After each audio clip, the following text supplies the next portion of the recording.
용서의 십자가라고 하는 제목을 가지고 말씀을 보려고 합니다. 사람들은 누구나 십자가를 지고 살아가죠. 지는 사람이 없으면 목에 걸고라도 살고 있더라고요. 보니까. 그런데 한날은 십자가의 무게가 너무 무거워하는 청년이 있었습니다. 그래서 하나님 앞에 기도하기 시작합니다. 하나님, 이 십자가 너무 무겁습니다. 조금만 줄여주면 안 되겠습니까? 간절하게 기도했더니 그날 밤에 하나님이 꿈에 나타나가지고, 그래 알았다, 너의 기도를 내가 들었다, 너의 십자가를 줄여주겠다 하면서 하나님이 그 십자가를 쫙 깎아가지고 반틈이 되게 만든 거예요. 그래서 너무너무 감사하는 마음으로 그 다음날부터 열심히 살아가는데, 한 며칠 사니까 또 그 무게가 너무 무거운 겁니다. 그래서 또 한 번 더 기도해보자 싶어서 기도했습니다. 하나님, 너무 무겁습니다. 그래 알았다, 그럼 또 줄여주겠다. 그래 이제 진짜 줄여주시는 겁니다. 3분의 1쯤 되었죠. 그래서 이제 그걸 가지고 막 살다가 이제 한 날은 하나님 됐지요 하면서 이제 잠이 들었답니다. 그래 잠이 들었는데 이제 이 청년이 이제 천국에 탁 들어가는 그 관문에 이제 환상 가운데 꿈을 꾸는 겁니다. 그 관문에 탁 섰는데 그 천국에 들어가는 그 관문 앞에 어마무시한 넓이에 골짜기가 있는 거야. 그래서 이제 그 천국에 들어가야 되는데 거기 못 들어가고 막 주저하고 있으니까 거기서 천국 문에서부터 소리가 쫙 들려오는 겁니다. 뭐라고 하는가 하면, 네가 지고 있는 십자가를 놓고 건너가거라 라고 이야기하더래요. 그래서 그 청년은 거기서 펑펑 울었다는 것 아니겠습니까? 여러분, 이와 같이 우리들에게도 십자가가 있는데, 우리 하나님이 우리에게 맡겨준 십자가는 제일 적당한 십자가인 줄로 믿습니다. 아멘. 그 길을 우리가 잘 건너가면 우리 주님이 어쩌면 그 십자가를 딛고 이 골짜기를, 죄의 골짜기를, 험악하였던 힘든 이 골짜기를 건너오너라 라고 이야기하실지도 모른단 말이죠. 오늘 누가복음 말씀 9장에 보면 예수님께서도 말씀하시기를, 야, 너희들이 날 따라오려고 하느냐? 그러면 자기를 부인해야 돼. 그리고 날마다 자기의 십자가를 지고 나를 따라와야 돼 라고 말씀을 하고 계신단 말이죠.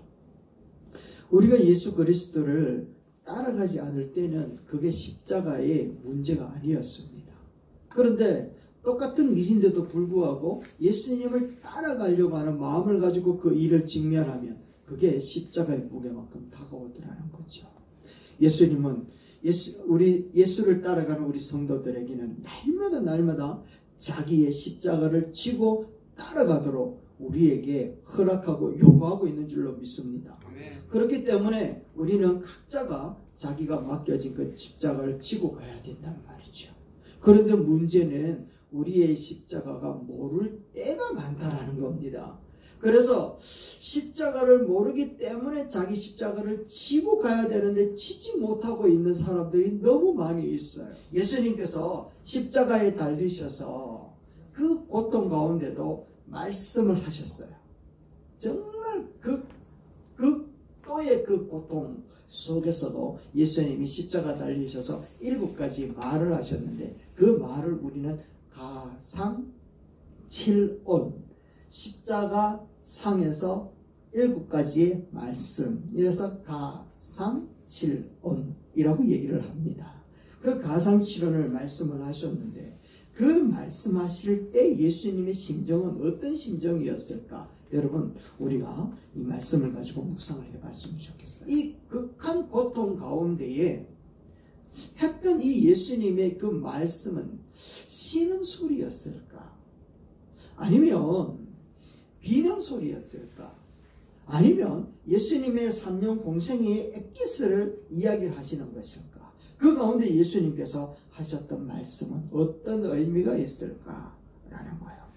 그 의미 속에 우리는 발견할 수가 있는데, 그게 무엇인가 하면 우리가 짊어지고 가야 될 십자가를 가르쳐주고 있더라는 겁니다.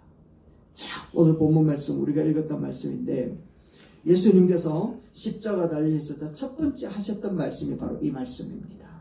우리 다시 한번 이 말씀을 묵상하는 마음으로 천천히 한번 읽어보도록 합시다.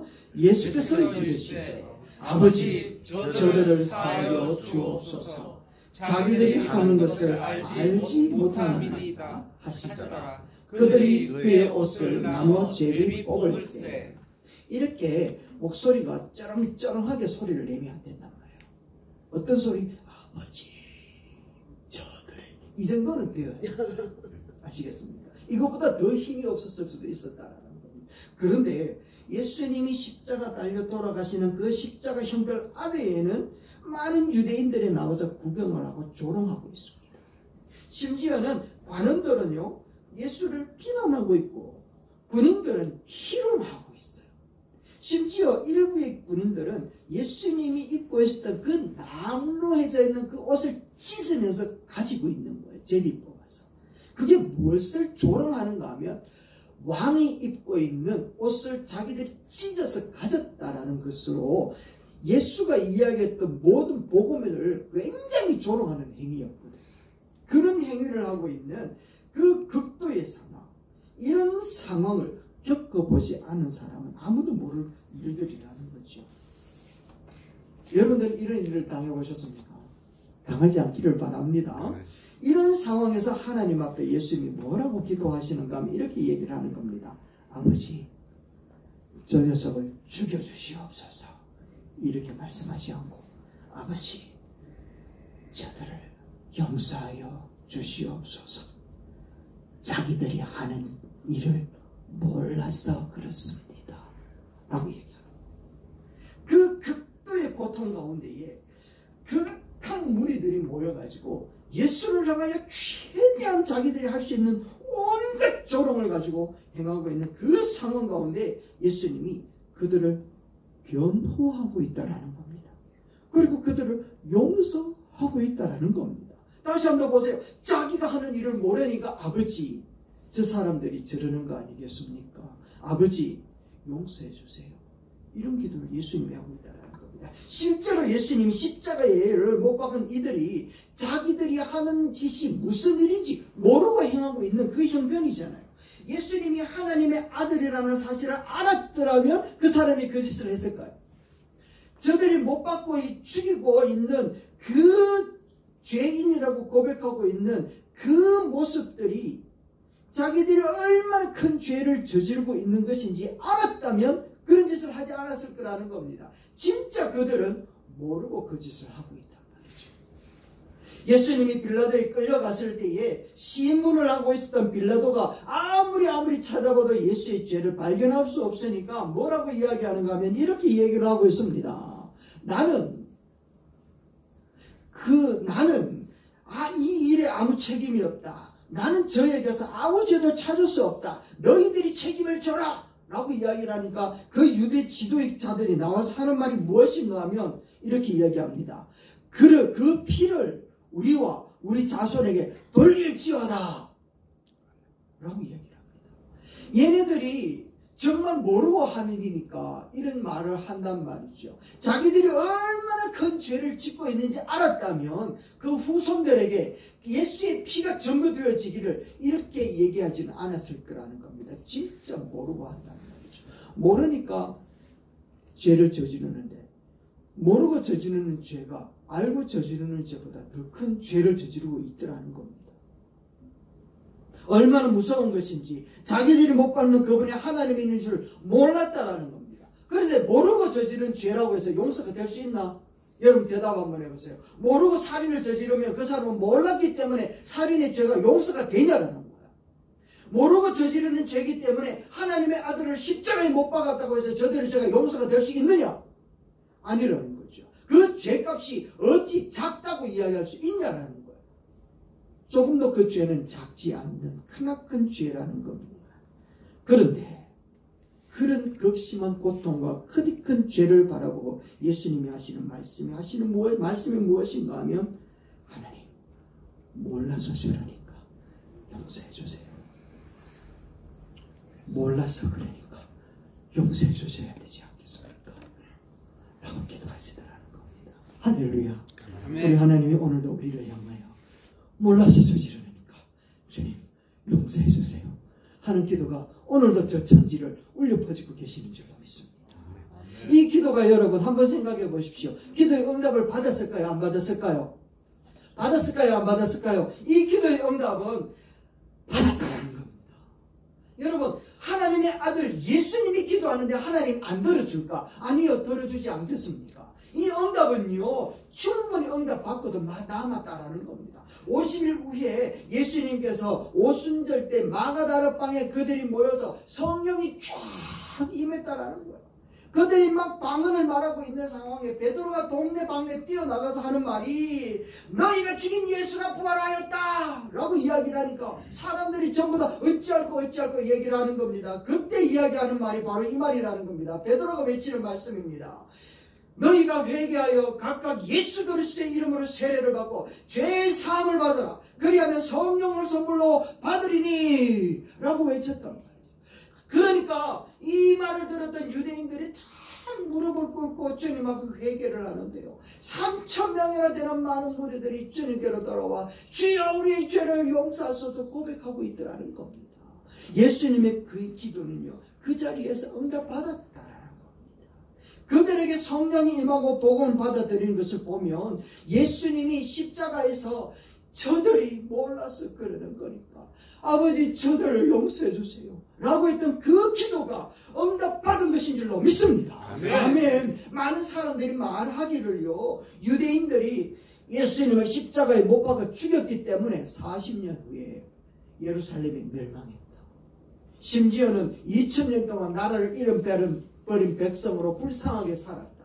히틀러가 유대인들 600만 명이나 되는 사람들을 다 죽였다라고 얘기를 하는데요. 아니라 그들의 죄는 예수님이 십자가에서 저들이 모르기 때문에 그렇습니다. 하나님 용서해 주세요. 방금 그 기도가 이루어지는 순간 죄는 다 용서되어진 줄로 믿습니다. 아멘.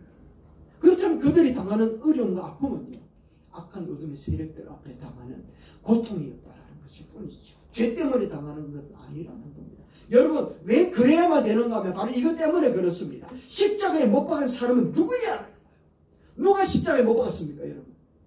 누가 십자가에 못 박았습니까? 유대인들이 박았고, 로마인들이 박았고, 그리고 많은 종교 지도자들이 받았다고 얘기를 한다면, 우리들의 죄는요, 우리는 날마다 고백하잖아요. 예수 그리스도를 십자가에 못 박은 것은 저와 여러분의 죄 때문에 예수님이 십자가에 못 박히신 줄로 믿습니다.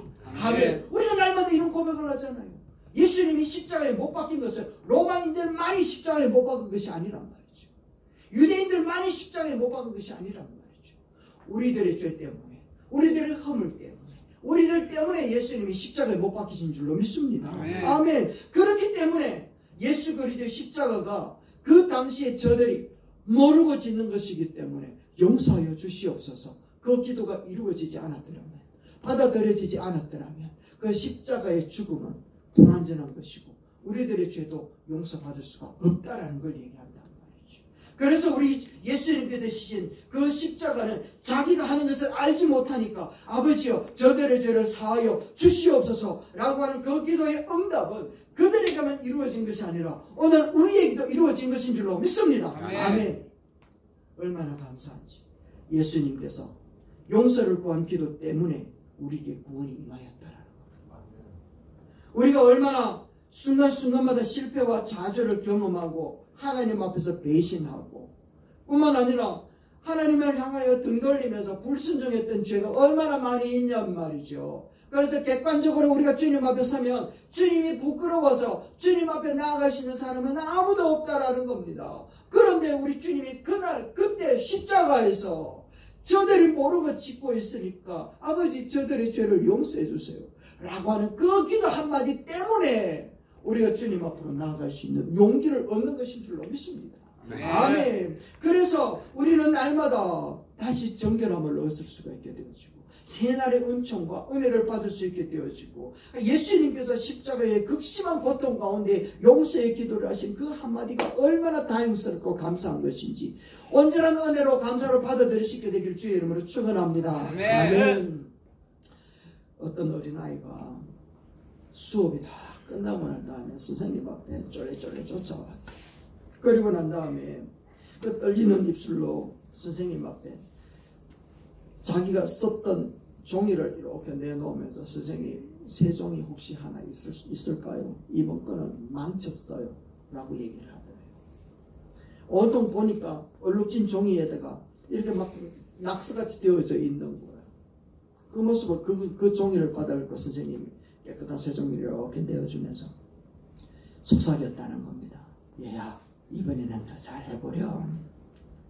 이번에는 더 잘해보렴 하고 이렇게 내줬답니다. 하루가 끝나고 그 선생님이 떨리는 마음으로 기도하는 마음으로 보좌 앞에 나아갔습니다. 그리고 주님 앞에 고백하기를 주님 새날이 있습니까? 오늘은 망쳤어요. 오늘은 망쳤어요. 그때 주님이 온통 얼룩진 나의 하루를 받아들고 깨끗한 새날을 주시면서 하시는 말씀이 나의 지친 마음을 향해 얘야 이번에는 더 잘해보렴.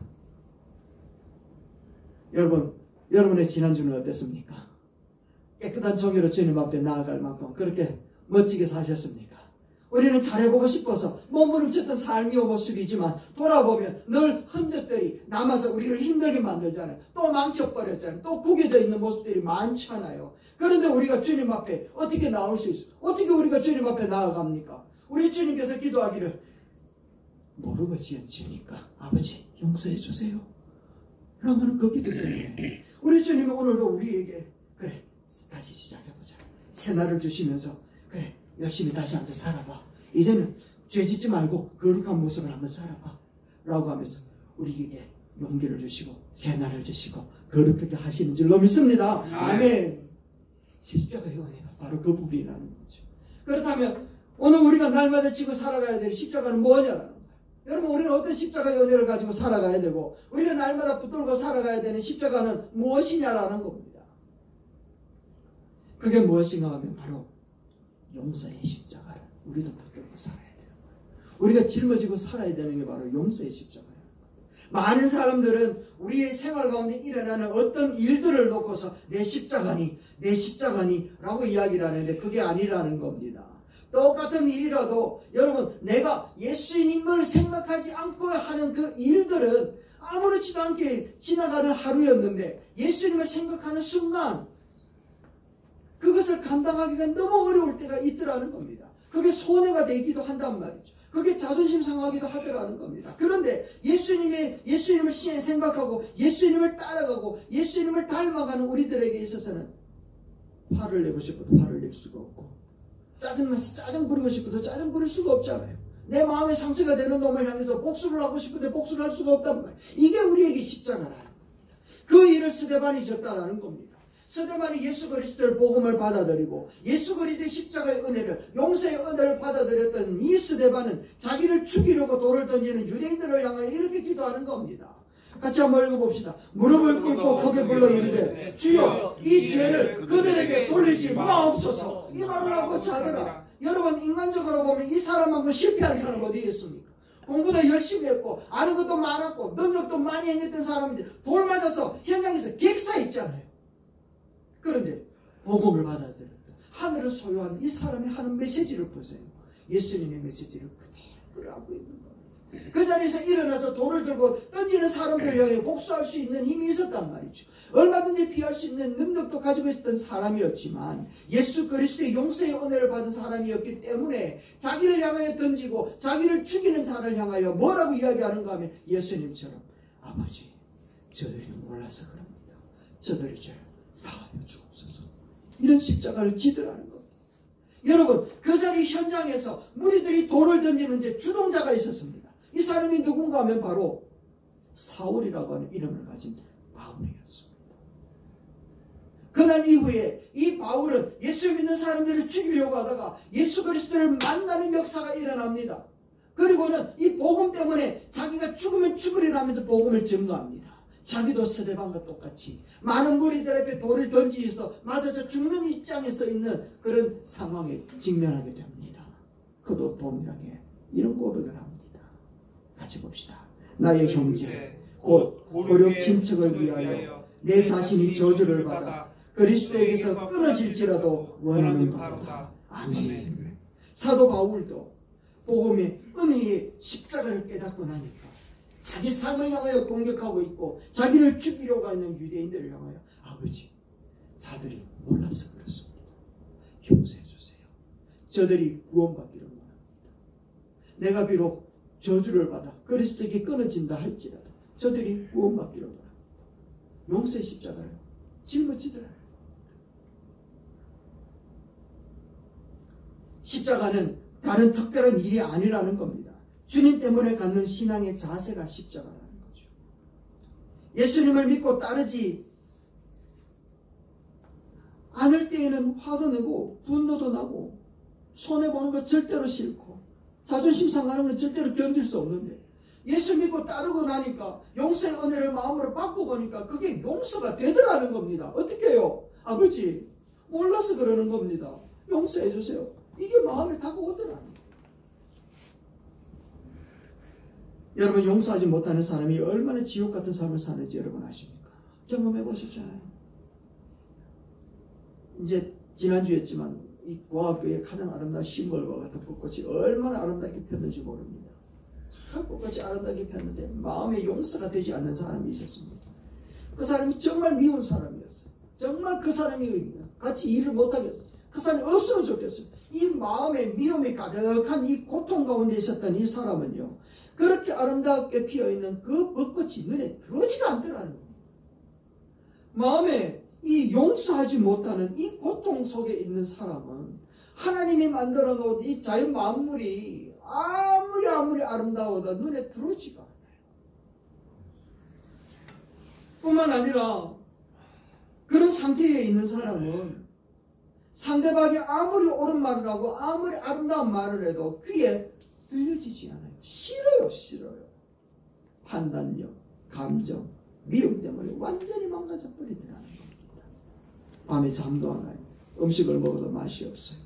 마음에 풀리지 않는 무서운 질병 가운데 있다라는 겁니다. 여러분 한번 생각해 보시면 좋겠습니다. 나에게 해를 입힌 상대에 대하여서 내가 증오가 있습니다. 미움의 감정이 있습니다. 그런데 그를 파괴할 수 있을까요? 내가 미워하기 때문에 그 사람이 죽으면 좋겠는데 죽을까요? 이거는 확실치 않습니다. 그런데 확실한 것이 있어요. 미움의 마음을 가지고 있는 내가 죽어요. 점점점 죽어가더라는 겁니다. 여러분 이런 영화 보셨습니까? 밀양이라고 하는 영화인데요.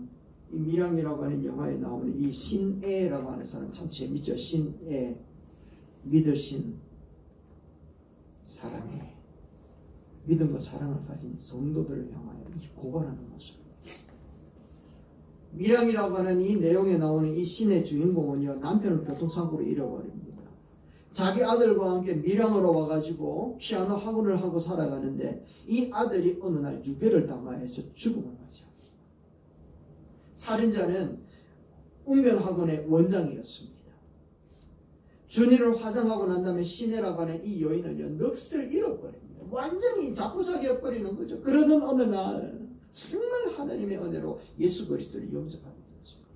주기도문으로 마음을 달래는 가운데, 기도하는 가운데 내가 살인범을 용서해야지 라고 하는 마음을 가지고 교도소에 찾아갔는데 살인범은 고맙기는 하지만 자신은 이미 하나님에게 용서를 받았고 나는 매일매일 평안하게 지냅니다 라고 얘기를 하는 겁니다.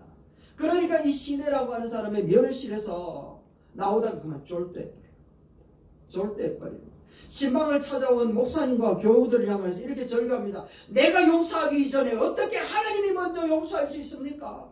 나는 이렇게 괴로운데 그 인간은 하나님의 사랑으로 용서를 받았고 구원을 받았대요. 어떻게 그러실 수가 있습니까? 왜요?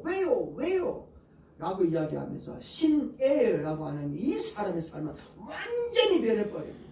그래서 음반 가게에 가가지고 CD를 훔쳐가지고는요, 기도 집회를 하는 가운데 음향실에 몰래 들어가가지고 기도의 배경음악을 바꿔버립니다. 거짓말이야. 이 음악이 들려지게끔 틀어놔버립니다.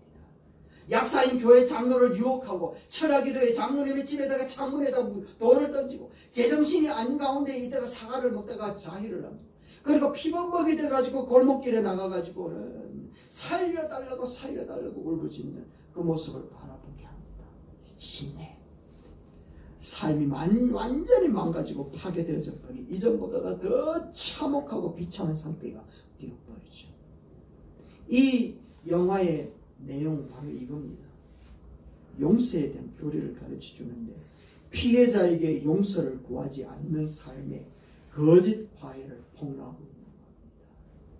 피해자에게 용서를 구하지 않는 하나님으로부터 받은 바 되어진 용서의 자유함은 가짜라라고 얘기를 하는 겁니다. 그 이야기는 성경에 너무 많이 나옵니다. 다윗이 그랬죠. 그래서 압살롬한테 죽을 거랍니다. 그리고 용서하지 못하는 삶의 비참함을 한 번 더 고발하고 있습니다. 그런데 성 어거스틴이라고 하는 이 사람은요, 매우 방탕한 삶을 살아갑니다. 쾌락의 최고봉을 겪었던 사람이었습니다. 만이교의 신봉자였고, 그리고 동거하면서 사생활을 나와버렸던 아주 도덕적으로 완전히 문란한 사람이었습니다. 그러던 어느 날 예수 그리스도를 만납니다. 십자가에서 용서의 은혜를 경험한 사람이 됩니다. 그리고 그는요, 변화되어져서 북아프리카 전 원주민들에게 가서 복음을 전하는 주교로서 자기의 삶을 마감합니다. 그리고 옆에 있었던 존 뉴턴이라고 하는 이 사람은 18세기에 무역선을 운영하였던 선장이었습니다. 매우 거칠 성격이었습니다. 그리고 신성 모독의 은행을 마음껏 자행하는 사람이었습니다. 아프리카에 있었던 노예들을 사고 파는 아주 잔인한, 아주 비인간적인 사람이었습니다. 그러다가 항해 가운데 끔찍한 풍랑을 만납니다. 그리고 침몰되어질 그 지경에 죽음의 공포 속에서 그래도 들었던 그 어머니의 기도가 생각이 난 거예요. 하나님 살려주세요. 그때 하나님이 극적으로 역사하셔서 그를 살려내시는데, 정말 하나님이 십자가에서 베푸셨던 그 은혜를 경험하게 되죠. 죄사함에 대한 그 은혜를 경험하고 난 다음에 그는 노예를 상인으로서의 삶을 그만두고 성공의 신부가 됩니다. 그리고는 노예 철폐를 위해 가지고 최선을 다해서 운동을 하는 사람이었고, 그리고 그 사람이 지었던 곡이 있잖아요. 우리에게 많은 감동을 주는 곡인데, 나 같은 죄인 살리심이라는 곡입니다. 하나님의 은혜를 찬양하는 목회자가 되고 사회개혁자가 되었다는 것 아니겠습니까? 완전히 폐인이었다가 예수 그리스도의 용서의 은혜를 맛본 사람은요, 주체할 수 없는 기쁨으로 세상을 향해 십자가를 지는 삶을 살아가더라는 것입니다. 스데반처럼, 바울처럼 자신의 십자가인 용서의 십자가를 지고 삶을 살아가는 모습으로 드러내 보이더라는 것이죠. 여러분들은 하나님의 은혜를 경험하셨습니까? 밀양에 나왔던 그 여인처럼 용서가 해결이 되지 않는 그 사람의 모습과 예수 그리스도 은혜 앞에 용서의 마음을 지고 가는 사람. 여러분, 예수님께서 말씀하지 않습니까? 용서라고 하는 것이 쉬웠다면 자기 십자가라고 이야기하지 않았을 거라는 겁니다. 그들에게 있어서 십자가라고 하는 이 용어는 듣고 싶지 않은 말이었습니다. 그들은 십자가의 그 고통과 그 저주를 너무 잘 알기 때문에 그렇습니다. 그런데 예수님은 자기를 따라오려거든 자기를 부인하고 자기 무엇을 지고? 십자가를 지고 그가 큰 고통과 극도의 그런 상황이 처해지겠구나 라고 하는 것을 얘기하고 있다는 겁니다. 의외로 우리가 져야 되는 용서의 십자가는 아주 가까운 곳에 있을 수가 있습니다.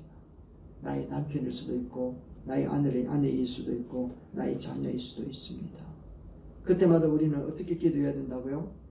하나님, 제가 몰라서 그렇습니다. 그러니 저를 용서해 주세요. 이 기도가 우리 고백이 되어야 될 줄로 믿습니다. 아멘. 아멘. 말씀을 맺습니다. 우리 주님은요, 우리를 향하여서 날 따라오려거든 자기를 부인해야 돼. 그리고 날마다 자기 십자가를 지고 나를 따라와야 된다 라고 말씀하고 있습니다. 극도의 고통 가운데 죄사함의 용서의 은혜를 베풀어 주셨던 주님이라면, 오늘 우리가 그 크신 은혜를 경험한 사람이라면, 나도 주님을 따라가는 삶의 모습을 살아간다면 우리 안에 극도의 고통이 찾아온다 할지라도 오히려 용서를 베풀 수 있는 그런 위치에 서 있는 우리 모습이 되어야 될 줄로 믿습니다. 아멘.